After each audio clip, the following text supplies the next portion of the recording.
கண்டுபிடிப்புகளின் செல்லுபடியாகும் தன்மை. கண்டுபிடிப்புகளின் செல்லுபடியாகும் தன்மை என்பது ஒரு ஆராய்ச்சி ஆய்வின் முடிவுகள் எவ்வளவு துல்லியமானவை, உண்மை மற்றும் நம்பகமானவை என்பதை குறிக்கிறது.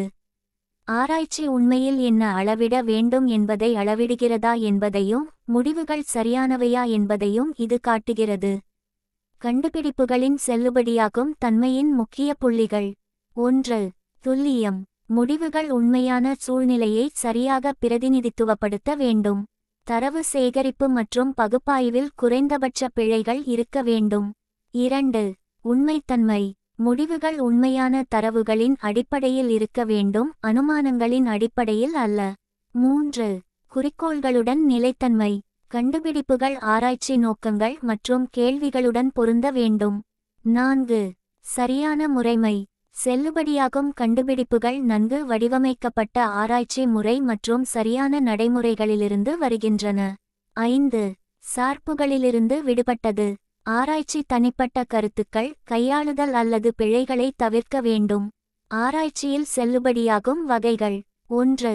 உள் செல்லுபடியாகும் தன்மை. உள் செல்லுபடியாகும் தன்மை என்பது முடிவுகள் உண்மையில் ஆய்வு செய்யப்பட்ட மாறிகளால் ஏற்படுகின்றனவா, பிற காரணிகளால் அல்லவா என்பதை குறிக்கிறது. எடுத்துக்காட்டு: ஒரு புதிய கற்பித்தல் முறை மாணவர்களின் மதிப்பெண்களை அதிகரிப்பதாக ஒரு ஆய்வு காட்டினால், அந்த முன்னேற்றம் உண்மையில் கற்பித்தல் முறையால் ஏற்பட்டதா, வேறு காரணங்களால் ஏற்பட்டதா என்பதை உள் செல்லுபடியாகும் தன்மை சரிபார்க்கிறது. 2. வெளிப்புற செல்லுபடியாகும் தன்மை. வெளிப்புற செல்லுபடியாகும் தன்மை என்பது கண்டுபிடிப்புகளை மற்ற குழுக்கள், இடங்கள் அல்லது சூழ்நிலைகளுக்கு பயன்படுத்த முடியுமா என்பதை குறிக்கிறது. எடுத்துக்காட்டு: ஒரு கல்லூரியில் ஆராய்ச்சி நடத்தப்பட்டால், முடிவுகள் மற்ற கல்லூரிகளுக்கும் பொருந்துமா என்பதை வெளிப்புற செல்லுபடியாகும் தன்மை சரிபார்க்கிறது. 3. கட்டமைக்கப்பட்ட செல்லுபடியாகும் தன்மை. கட்டுமான செல்லுபடியாகும் தன்மை என்பது ஆராய்ச்சி உண்மையில் அது அளவிட விரும்பும் கருத்தை அளவிடுகிறதா என்பதை ஆராய்கிறது. எடுத்துக்காட்டு: ஒரு ஆய்வு வாடிக்கையாளர் திருப்தியை அளவிடுகிறது என்றால், கேள்விகள் உண்மையிலேயே திருப்தியை அளவிட வேண்டும், வேறு எதையாவது அல்ல.